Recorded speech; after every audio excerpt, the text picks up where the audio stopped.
I'm Sherry Kay, award-winning pianist, composer, and National Cooking Contest finalist. I'm also known as the Jazzy Gourmet because when I'm at home, I like to jazz up my meals, and now you can too. Hi, I'm Sherry Kay, Jazzy Gourmet, and I've been getting some emails and posts on my Facebook page from folks asking if I can help them jazz up some of their ordinary meals. So I got this Facebook post from Sharon in Tyner, Indiana. Jazzy Gourmet, do you have any good meatloaf recipes? My meatloaf sucks.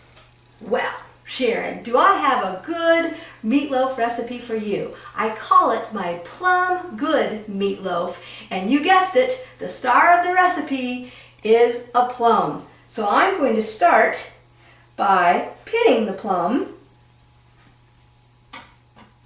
and cutting it into quarters.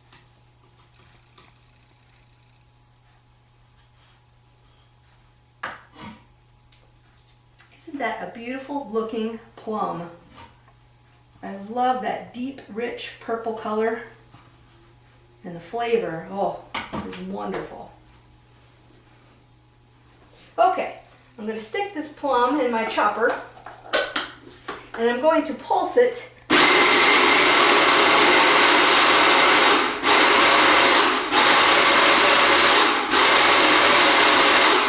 till it's in a fine dice. Next, I'm going to scoop out a half cup of these chopped up plums, and I'm going to put them in this large bowl that I've got over here. Next, I'm going to the stove. In this medium pan, I have heated some extra virgin olive oil in medium heat, and I'm going to add 1 medium onion, 1 carrot, both diced, and 2 cloves of garlic chopped.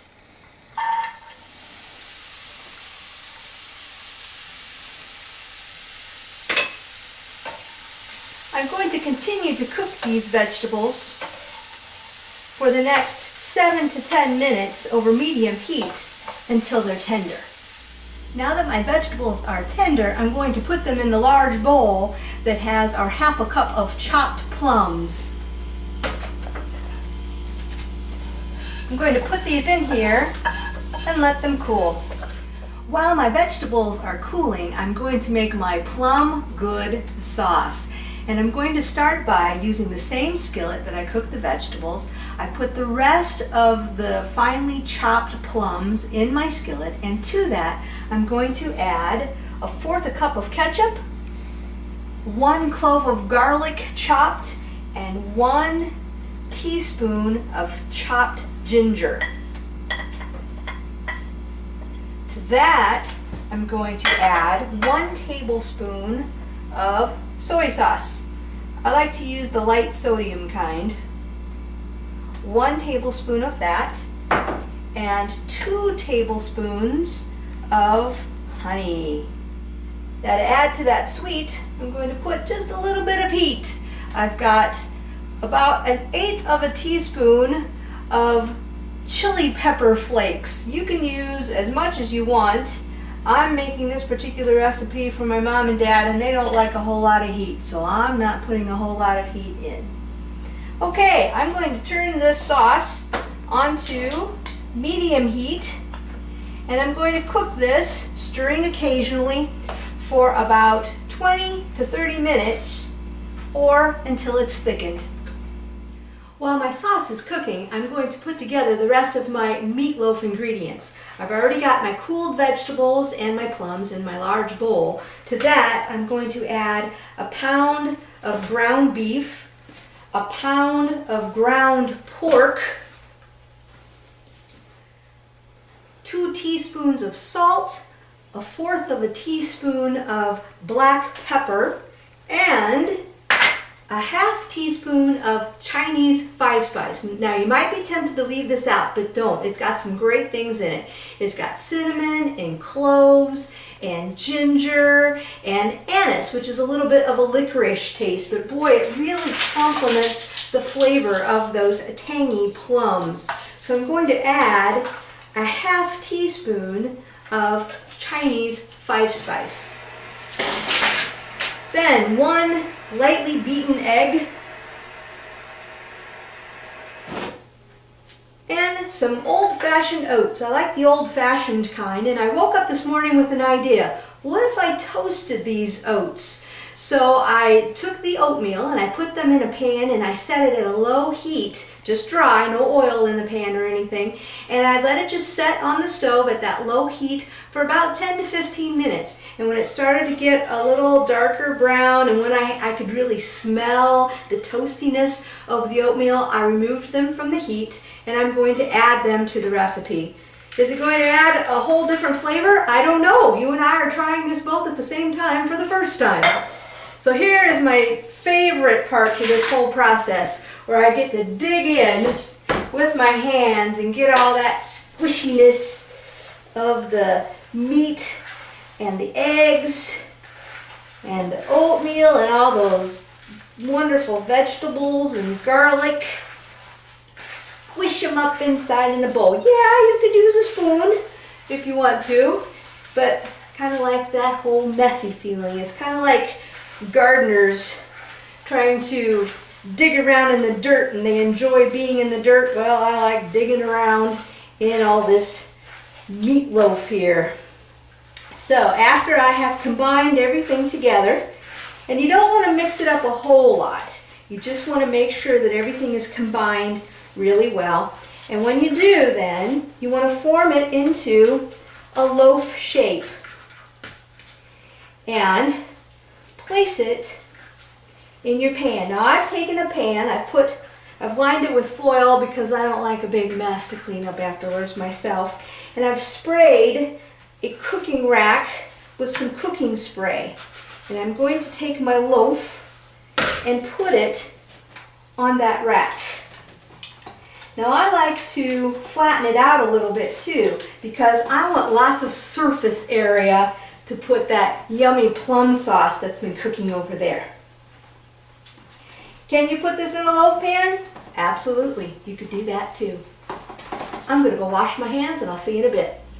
Place in a 350-degree oven for 45 minutes. But what are we going to do during those 45 minutes? I know! We could make up a song about meatloaf!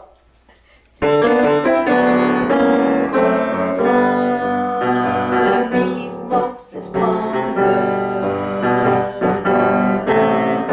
Plum meatloaf is happiness, with a little purple fruit and some Chinese 5-spice. Yes, your meatloaf will taste mighty nice. Yes, your meatloaf will taste really nice. Everybody now, plum meatloaf is plum good. Plum meatloaf is happiness, with a little purple fruit and some Chinese 5-spice. Yes, your meatloaf will taste mighty nice. Yes, your meatloaf will taste really nice. After cooking the meatloaf for 45 minutes, I'm going to add that plum good sauce that we made earlier. Look how nice and thick and dark purple colored this sauce has become. Oh my goodness.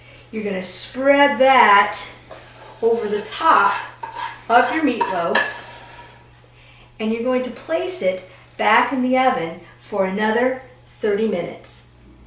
Well, I've taken my meatloaf out of the oven. Look how nice and caramelized that plum sauce has gotten. And I've let this sit for 10 to 15 minutes so that the juices inside can coagulate nicely. So I'm going to take myself a slice and see what it tastes like.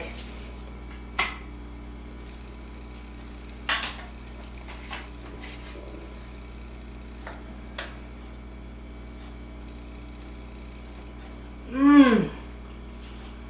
The tanginess of the plum sauce mixes really, really well with the richness of the meat. And you know, I think I do taste that toasted oatmeal that we put in earlier. Pretty good idea, I will say. Well, I'm Jazzy Gourmet, and don't forget, why be ordinary when it's so easy to be jazzy?